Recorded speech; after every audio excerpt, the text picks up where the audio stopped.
रामायण का एक प्रमुख पात्र था कुंभकर्ण, जो कि दशानन रावण का छोटा भाई था। रावण का यह भाई इतना विशाल और भयंकर था कि एक दिन में कई गांवों का भोजन वह अकेला ही खा जाता था। इसके बाद भी उस भयानक राक्षस के पेट में चूहे नहीं बल्कि हाथी दौड़ते थे। भूख शांत न होने पर कुंभकर्ण अपनी प्रजा को भी खा जाया करता था। ब्रह्मा जी भी कुंभकर्ण की शक्ति से चिंतित थे, क्योंकि उन्हें इस बात का पता था कि आज नहीं तो कल कुंभकर्ण की भूख की वजह से दुनिया में हाहाकार मच जाएगा।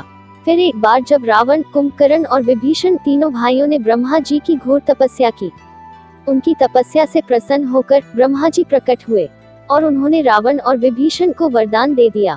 फिर ब्रह्मा जी ने कुंभकर्ण से कहा कि तुम क्या वरदान मांगना चाहते हो। इस पर कुंभकर्ण ने सोचा कि वह इंद्रासन मांगेंगे और वह एक योद्धा बन जाएगा, लेकिन ब्रह्मा जी को पहले से ही पता था कि कुंभकर्ण वरदान में क्या मांगेगा। इसलिए ब्रह्मा जी ने सरस्वती माता से प्रार्थना की कि वह कुंभकर्ण की जीभ पर विराजमान हो जाए और उसकी मति पलट दे, और सरस्वती माता ने ऐसा ही किया। जब कुंभकर्ण ने ब्रह्मा जी से वरदान मांगा, तो वरदान मांगते समय देवी सरस्वती कुंभकर्ण की जीभ पर विराजमान हो गई, और परिणाम यह हुआ कि कुंभकर्ण ने इंद्रासन मांगने की जगह पर निद्रासन मांग लिया।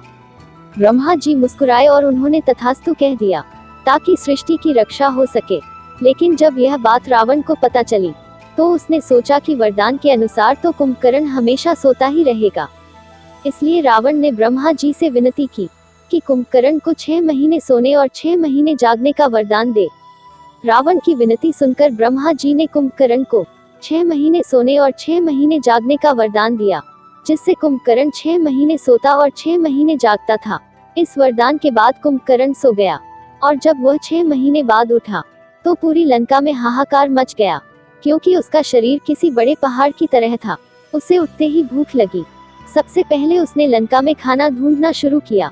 उसने लंका की वाटिकाओं से फल तोड़कर खाए, लेकिन फिर भी उसका पेट नहीं भरा, तो उसने लंका से बाहर निकलकर लोगों को खाना शुरू कर दिया। कुंभकर्ण का शरीर इतना विशाल था कि वह आम आदमियों को अपनी एक उंगली से उठा सकता था और उठाकर अपने मुंह में डाल सकता था। जब रावण ने मंदोदरी से विवाह किया, तो उसके बाद उसने दैत्यपति बलि से अपने भाई कुंभकर्ण के लिए उनके यहाँ रहने वाली एक कन्या वज्रबाला का हाथ मांगा।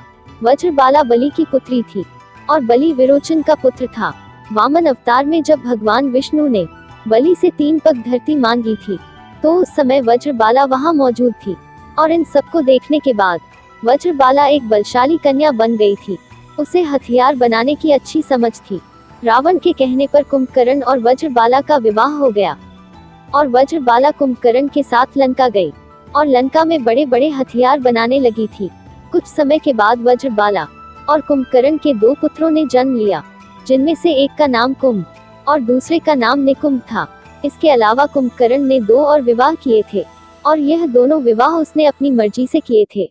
कुंभकर्ण की दूसरी पत्नी का नाम कर्कटी था। कर्कटी एक राक्षस कन्या थी, जो सह्याद्री की राजकुमारी थी, जिस पर कुंभकर्ण का दिल आ गया था, और बाद में कुंभकर्ण ने कर्कटी से विवाह कर लिया था। कर्कटी से कुंभकर्ण के पुत्र भीमासुर का जन्म हुआ था, जो कि एक क्रूर राक्षस था।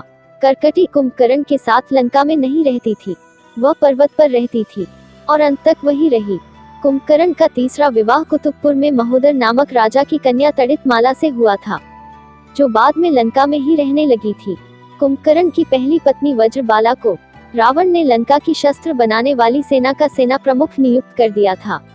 क्योंकि उसे शस्त्रों के बारे में काफी अच्छा ज्ञान था, इसलिए वह अपनी सेना के साथ शस्त्र बनाने लगी थी। और कुंभकर्ण की तीसरी पत्नी तड़ितमाला उसके लिए 6 महीने तक खाना बनाती थी, ताकि जब कुंभकर्ण उठे तो उस खाने को खाकर उसकी भूख समाप्त हो सके।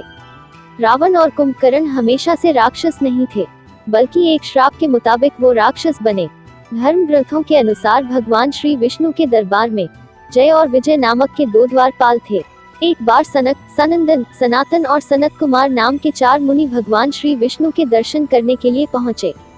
उस दौरान जय और विजय नामक के श्री विष्णु के 2 पहरेदारों ने उनकी हंसी उड़ाते हुए उन्हें रोकने की कोशिश की। इससे वे चारों बड़े क्रोधित हो गए और उन्होंने श्राप देते हुए कहा कि तुम्हारे कर्म तो असुरों जैसे हैं, इसलिए तुम इसी क्षण असुर बन जाओ, यहाँ तुम्हारा कोई काम नहीं है। इस पर जय और विजय को अपनी गलती का एहसास हुआ और उन्होंने उन मुनियों से क्षमा मांगी। इस पर उन मुनियों ने कहा कि हम श्राप तो वापस नहीं ले सकते, लेकिन इतना कर सकते हैं कि तुम्हें हमेशा के लिए नहीं, बल्कि 3 जन्मों के लिए राक्षसी योनि में रहना होगा, और तीनों ही जन्मों में तुम्हें मुक्ति देने के लिए स्वयं भगवान श्री विष्णु आएंगे। उसके बाद तुम पुनः इस पद पर प्रतिष्ठित हो जाओगे।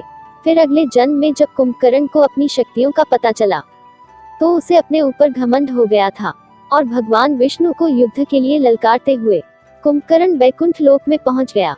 वहां भगवान विष्णु के साथ इस असुर ने अपने पुराने रूप मधु के रूप में कैटब के साथ मिलकर 5000 साल तक युद्ध किया था, जिसका जिक्र देवी भागवत पुराण में मिलता है। पुराणों के अनुसार पूर्व जन्म में कुंभकर्ण मधु नामक असुर था और उसका भाई कैटब था। भगवान विष्णु से युद्ध करते समय जब 5000 साल बीत गए, तब देवी योगमाया ने उसकी बुद्धि का हरण कर लिया, जिससे मधु और कैटब को लगा कि विष्णु जी हमसे डर गए। इसलिए उन्होंने घमंड में आकर कहा कि विष्णु तुम हमसे कोई भी वरदान मांग सकते हो, मांगो तुम्हें क्या चाहिए। तभी भगवान विष्णु ने कहा कि तुम अपनी मृत्यु का उपाय बताओ। अपने ही वचन में फंसे हुए मधु और कैटब अब कुछ नहीं कर सकते थे। तभी उन्होंने बताया कि उनकी मृत्यु केवल भगवान की जंघा पर हो सकती है। यह सुनते ही भगवान विष्णु ने अपने शरीर का विस्तार करना शुरू कर दिया और अपनी जंघा में फंसा कर उन दोनों असुरों का अपने सुदर्शन चक्र से सिर काट डाला। लेकिन राक्षस योनि में जन्म लेने की वजह से मधु और कैटब का जन्म फिर से हो गया। तब उन्होंने भगवान विष्णु से प्रार्थना की कि प्रभु अब हम इस राक्षस योनि से मुक्त होना चाहते हैं।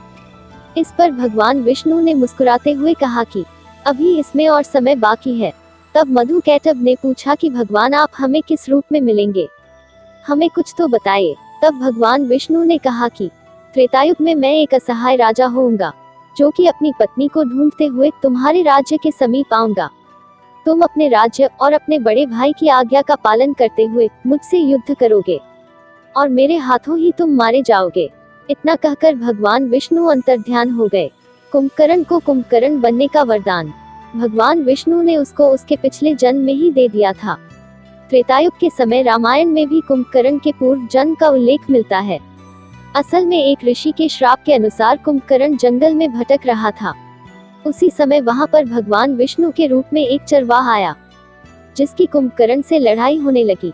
कुंभकर्ण इतना बलशाली था कि भगवान विष्णु से हार मानने का नाम ही नहीं ले रहा था, और कुंभकर्ण ने भगवान विष्णु से एक लंबा युद्ध किया। जब भगवान विष्णु ने देखा कि कुंभकर्ण हार नहीं मान रहा है, तब भगवान विष्णु ने असली रूप में आकर अचानक उसका हाथ पकड़ लिया, जिसे देखकर कुंभकर्ण ने उनसे कहा कि भगवान आपने कहा था कि आप ही इस राक्षस योनि से मुझे मुक्त करेंगे, इसलिए मैं आपको ढूंढते हुए इन जंगलों में भटक रहा हूँ। उसी समय भगवान विष्णु ने कहा कि तुम मुझे मत ढूंढो, जब समय आएगा तो मैं तुम तक स्वयं ही पहुँच जाऊंगा। इसके बाद भगवान विष्णु ने श्री राम का अवतार लिया और अयोध्या नगरी को धन्य किया। कुंभकर्ण के बारे में कहा जाता है कि वह दूरदर्शी था और उसे पहले से ही पता था कि श्री राम कब लंका में आकर उसका उद्धार करेंगे, लेकिन अपने उद्धार से पहले उसने अपने भाई होने का भी धर्म निभाया। असल में जब श्री राम ने माता सीता के लिए लंका पर चढ़ाई की और लंका की सेना से युद्ध करने लगे, तो यह सब देखकर रावण ने अपने भाई कुंभकर्ण को जगाया। तब बड़ी ही मुश्किल से कुंभकर्ण के जागने के बाद रावण ने पूरी बात कुंभकर्ण को बताई। तब कुंभकर्ण ने रावण को समझाते हुए कहा कि भ्राता आपके पास 5 कन्याओं में पूजित दुनिया की सबसे सुंदर कन्या मंदोदरी है, जो कि आपकी धर्मपत्नी है और मेरी माता समान भाभी है। इसके बाद भी आप जंगल में भटकते हुए वल्कल पहने हुए एक स्त्री का हरण करके अपने राज्य में ले आए और उसे अपनी भार्या बनाना चाहते हैं। अभी भी समय है, आप प्रभु श्री राम से माफी मांग लीजिए और उनकी शरण में चले जाइए।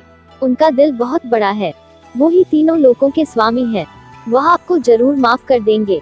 इस पर रावण कुंभकर्ण पर भड़क उठा और गुस्सा करने लगा।